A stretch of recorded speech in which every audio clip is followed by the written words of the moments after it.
Naghahanda ang ilang labor groups para sa kanilang kilos protesta bukas, Labor Day.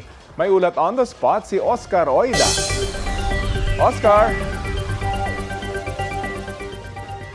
Yes, Rafi, aabot sa 20,000 manggagawa ang inaasang makikiisa sa koalisyong Laban Manggagawa Mayo 1 bukas, no?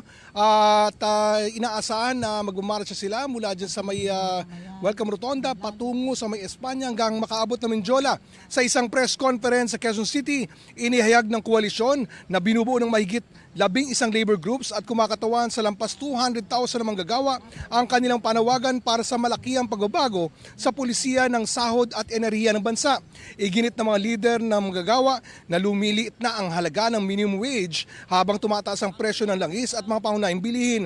Kabilang sa mga panawagan ng grupo ang libreng sakay at loan moratorium, ayuda para sa mga pinakamahihirap na pamilya, pagbasura sa oil deregulation law, pagkontrol sa presyo ng mga pangunahing bilihin at pagpasa ng national minimum wage. Binatikos din nilang umano'y kakulangan ng aksyon ng pamahalaan at kongreso sa isyu ng sahod at cost of living habang nanatiling mabigat ang pasanin ng mga manggagawa. Rafi? Maraming salamat, Oscar Oida.